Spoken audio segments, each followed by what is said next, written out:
Today's story is a Little Red Riding Hood. Now this is a little bit different. It's a newfangled prairie tale. Let's see what happens to this one in this fairy tale. Remember, they start on once upon a time. The Little Red Riding Hood. Once upon a time, there was a little girl who lived in the edge of a great prairie because she always wore a jacket with a red hood when she rode her bike. Everyone called her Little Red Riding Hood. Now, one morning, a Little Red Riding Hood sat eating her favorite wheat berry muffins. She had an idea. Mom, it's going to be a real scorcher day. Grandma sure would love it if I brought her some muffins and lemonade. You know how crabby she can get in the heat. Little Red Riding Hood loved visiting her grandma. Great idea, said her mother. So Little Red Riding Hood's mother packed the still warm berry muffins and lemonade in a basket. After airing up the tires, she took off. Now don't forget, said Mother, go straight to Grandma's, and whatever you do, don't talk to strangers. Sure, Mom, said Little Red Riding Hood. Little Red Riding Hood pedaled down the road past the gas station. She waved at everyone she saw, and everyone waved back. At the edge of the town disappeared, and the prairie began. Little Red Riding Hood zigzagged between the crops, taking the shortcut to Grandma's house. Blackbirds startled. Sunflowers swayed. What a nice visit this will be, she said. Grandma simply adores muffins and lemonade. But who should be cutting through that same field and up to no good? I might add, well, a very hungry wolf. When the smell of those wheatberry muffins came wafting his way, the wolf's nose quivered. Gadzooks! What is that scrumptious smell? The wolf rushed towards the heavenly odor. Whatever it is, I must have it, he growled. With one giant leap, the wolf landed right in front of Little Red Riding Hood's bicycle. Aha! Little Red Riding Hood slammed on her brakes. Hey, be careful. You could get hurt. Surprising someone like that, the wolf chuckled. What's in the basket, dearie? She asked with a big, toothy grin. Muffins and lemonade, said the Little Red Riding Hood, for my grandmother.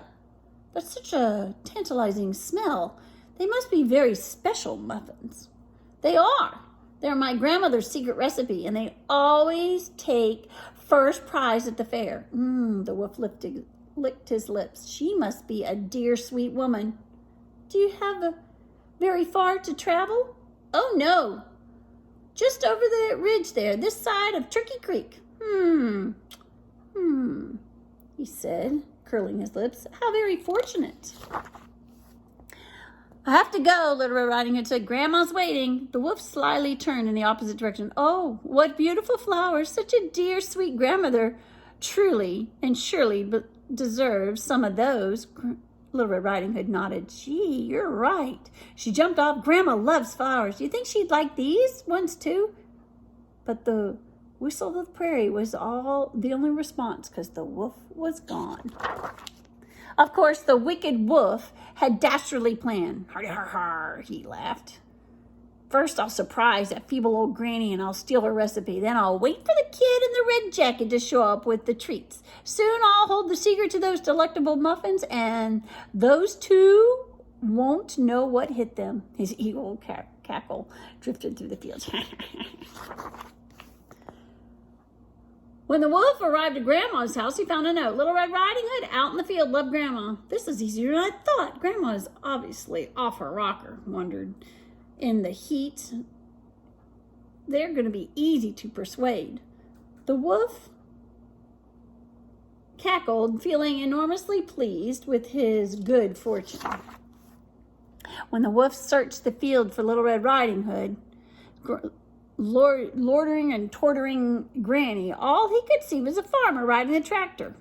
Hey, old man, where's the granny who lives in the house? The farmer seemed to hear nothing. Very well, he got a little snicker. I love surprising these old people, and he began to silently sneak up behind the tractor. Then, before the wolf knew what had happened, the farmer whipped around and grabbed him by his fancy suspenders. Hold it right there, scoundrel, said the farmer. What in tarnation do you think you're doing? The wolf gasped and stammered. I'm looking for the granny, the muffin baking granny who lives in the house. Well, Sherlock, you're talking to her. The wolf's mouth dropped open. My, he said, what big eyes you have, Grandma. All the better to see you with, sulking around in my fields, said Grandma. My, what big ears you have, Grandma, said the wolf. All the better to hear you coming, said Grandma. My, what big hands you have, Grandma. All the better to crush you like a bug, if need be, said Grandma. Luckily for the wolf, Little Red Riding Hood rolled up just at that moment. Grandma, are you okay? Sure, sweetie. Together they marched the grumbling wolf to Grandma's kitchen. Grandma lectured all the way there. Didn't you think if there was a Little Red Riding Hood, there would be a great big Riding Hood? I thought I got rid of bullies like you when I moved away from the forest. Might as well have a bite to eat while we decide what to do next, said Grandma. The wolf once was silent. His mouth was full of delicious muffins. Of course, Grandma said at last. Soon after, Grandma opened her own muffin shop in town, just west of the post office. And the wolf, well, he was her chief baker and salesman and dishwasher, being kept much too busy to cause trouble to anyone. Naturally, the wolf got to eat all the muffins he wanted, which improved his disposition enormously. But just in case you got any ideas about stealing Grandma's recipe again, Grandma always put in the last secret ingredient herself.